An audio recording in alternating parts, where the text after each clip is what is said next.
Hello, welcome back to my channel. Today, I'm going to talk about Pureblood Azlanti. Many groups, I see on the Paizo forums forming groups, and Gamer Connection, and online games and such. A lot of times you'll see someone will put on there, what requirements and what things are acceptable, and the one thing you see quite often is no Pureblood Azlanti allowed.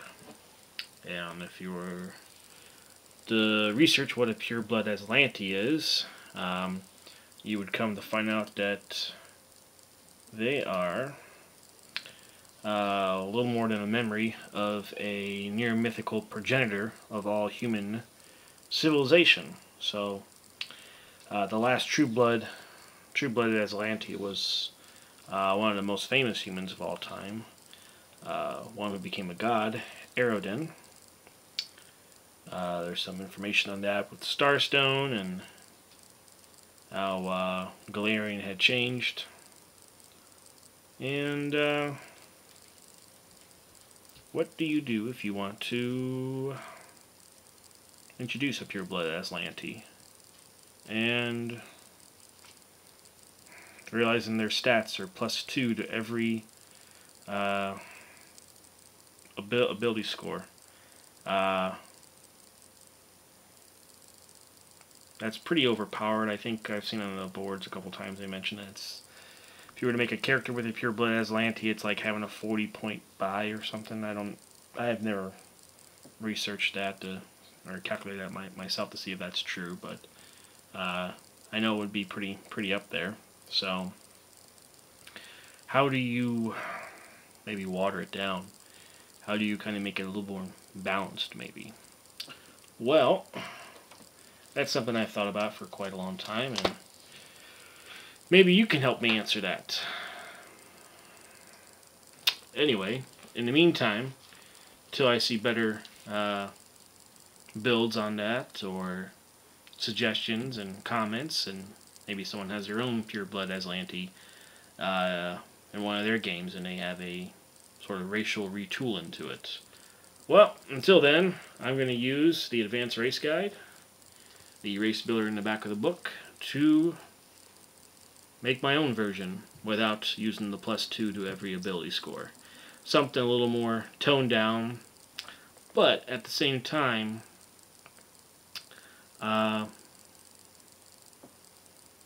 not taken away really from the pureblood aspect of it. The sort of heightened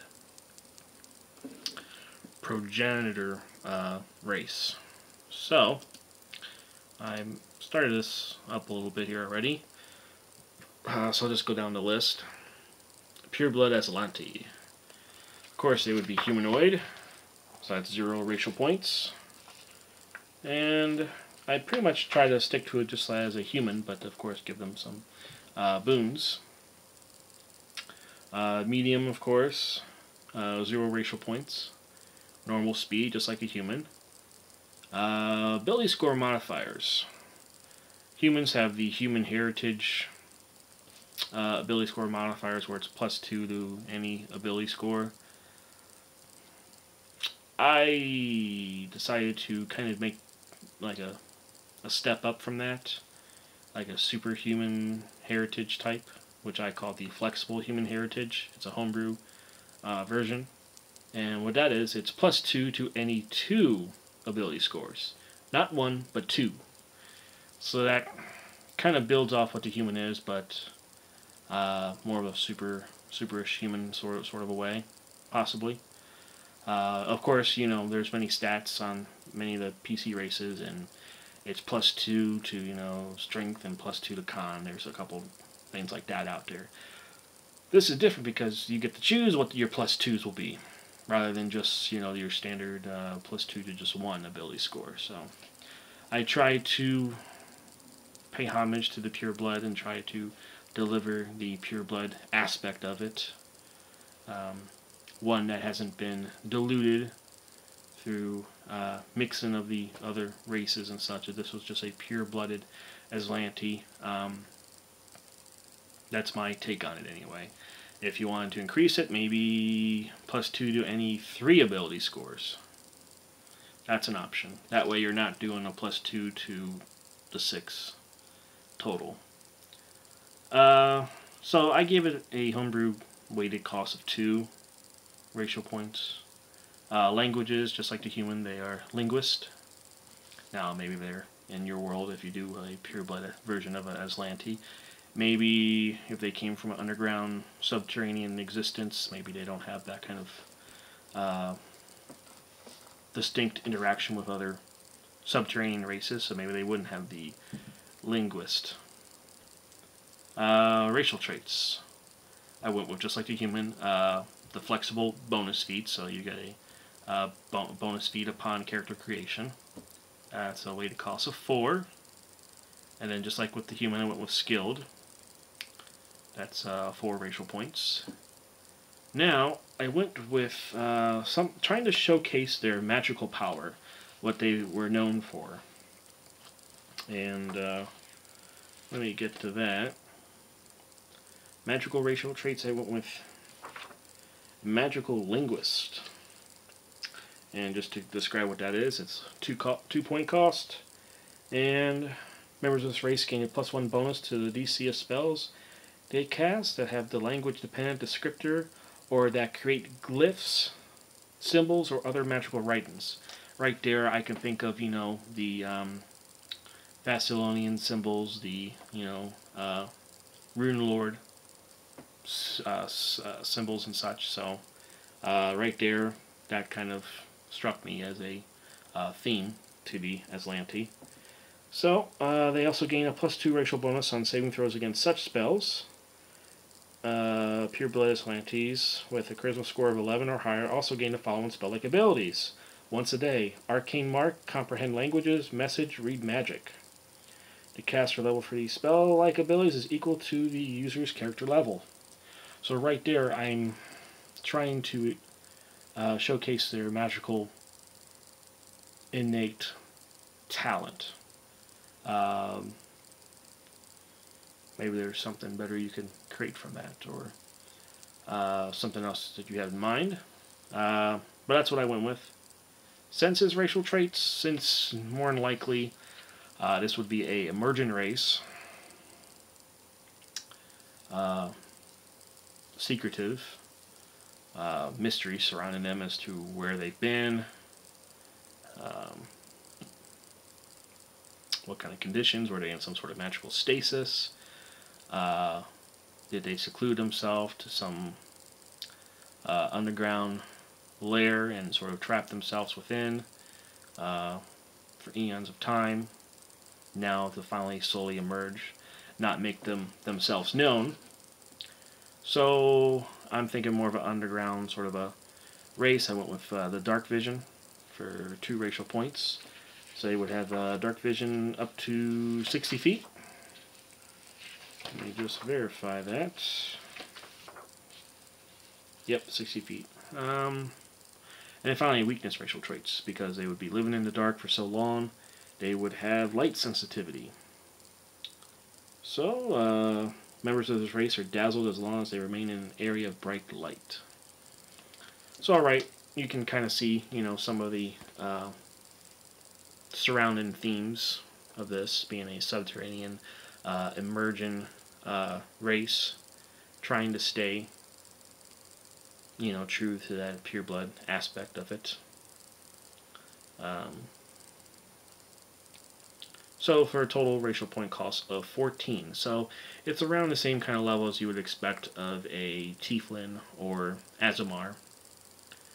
And those are, better versions of, with a human strain. So, of course, the Pureblood Azlanti is a strain of human, of the Progenitor, of course, but a more powerful version, as such that you would see with a Tieflin or Azamar. So the cost is around that same sort of tiered level to it. Now, does that satisfy you? Is this something you could use? It's just my take on it. I really haven't had anyone else to kind of pick it apart make any improvements or some criticisms that were necessary to sort of take a look at this in a different way, in a different light, a different aspect. The only other thing I could think of as far as like an alternate racial trait to kind of showcase some of their mythicness, possibly. The hero points and such, I saw they have this thing called Recall, where once a day they can recall a spell you have already cast, or to gain another use of a special ability that is otherwise limited. This should only be used on spells and abilities possessed by your character that recharge on a daily basis. The name for that would be Spell Clutch. I'll explain that why in a moment, but maybe that could be a alternate racial trait, and you could swap that out for the flexible bonus feat. I would give this recall ability from the hero point system a weighted cost of 4, and that could be just swapped out with the flexible bonus feat. Now, why did I choose this style? Why did I call it Spell Clutch? Well, some of my imaginings for the Pureblood Azlanti, their current living situation, were they to survive and not degenerate, as which was mentioned in some brief passages that the Pureblood Azlanti are forgotten degenerates that fled below Galarian's surface in the dark days of the Earthfall, and while their extreme xenophobia and isolation have kept their stock undiluted over the millennium, relentless incest has reduced them to mutated and cannibal savages. I'm trying to stay more true to, being pure, not degenerative, but also taking on the aspects of the environment around them in a enhancement sort of flair. And a lot of the inspiration for this came from the Forgotten Realms book known as the Underdark. There are a lot of great Underdark races in here, and I did some studying up on sort of the Underdark races, and would use the Pureblood Azlanti as one of those. And the one that reflected this the most was the Deep Emeskari. They have a similar sort of story. That one right there. You can see the Drow and the what else is that? Chitin. The Deep Emeskari were heirs to a lost empire. One of the earliest humans. So they had kept themselves in isolation due to the devastation that had happened of a cataclysmic proportion to the realm. So, Spell Clutch is in there. And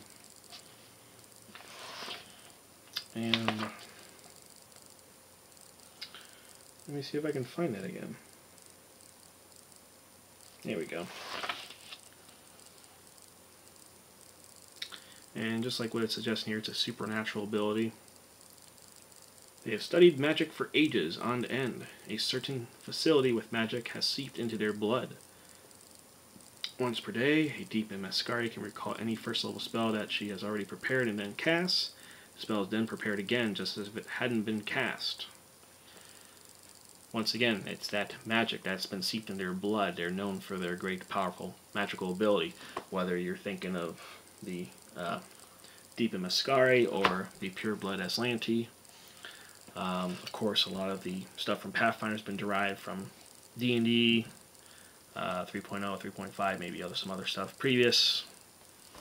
So I kind of took that same fashion there, maybe sort of using a crutch in a way. But it made sense. It sticks to the theme. And that's what I've come up with. Now, maybe looking back upon this book again, the Underdark, Forgotten Realms 3.0 version, I believe. Somewhere in there they decided to update them to 3.5 in the middle of these books that were released. And at that time I was in love with Forgotten Realms and read the crap out of all the novels and collected all the source books and such before I finally made the change to Eberron and then finally up to Pathfinder.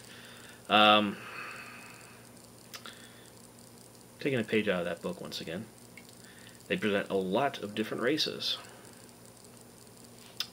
of the, subterranean type.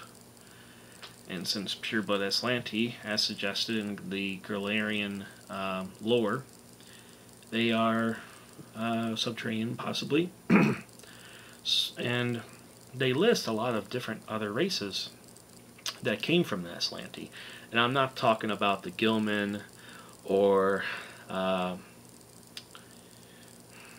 those offshoot ones that eventually became Taldans or Chilaxans, the other human ethnicities there. What I'm talking about more is the ones that went to the subterranean levels, as suggested. Descendants of the Azlanti, human survivors. The Pathfinder wiki suggests that there are some types like that, namely the Dark Folk. So I'm going to continue this. I'll update the descriptions later once I finally get to making a couple of these. I'm kind of intrigued by them, and maybe I'll make 4 or 5 different types of descendants of the Azlanti. Not of the pureblood, but descendants themselves. Let's say if I want to move away from that theme I just made, and focus more on the Dark Folk. I'm looking at the Dark Creepers, the Dark Stalkers, the Dark Slayers. And they even gone so far as suggest that Morlocks are descendants of the ancient Azlanti. Possibly Grimlocks. And the CRs are not too high, so I can definitely, start making some conversions of that into a PC stats. So I'll start working on that, and I'll try to get a update in the product description of this video. But for the meantime, I will definitely copy and paste what I typed up for the Pureblood Azlanti version anyway. But I would love to hear if you have made any racial retoolings for the Pureblood Azlanti. What are your thoughts on what's listed in the Inner Sea guide? Do you agree with the +2 to the... Of course you wouldn't. Why would you? Everyone doesn't like that. Everyone won't allow it. But what is your take on it if you could change something and make it more balanced? Especially if you had someone who insisted upon playing a pureblood, even if you give them the regular Azlanti version. And they were... Maybe perhaps your story is focused on shards of the past with the Rune Lords, with Thessalonian. Maybe you're doing something with Rise of the Rune Lords or Shattered Star, and maybe you want to make this as an NPC or possibly PC. But yeah, that's my thoughts on it. I'd love to hear yours. But I could see myself making a few Dark Folk and putting that right in there with a Pureblood Azlanti as far as choices. Maybe it could be for a campaign that focuses more on the Darklands in Galarian, where you can, have more of the Drow or Dro, however you want to pronounce that, and some of the other ones like the Deep Gnomes and Durgers, Dark Dwarfs, maybe possibly other ones. I'm quite fond of the mushroom people myself. So, that's all I have. This is kind of short, pretty simple. So yeah, this is a survey time, guys. Gals? What do you think? Love to hear back from you. So, hope to see your responses soon. Until next time.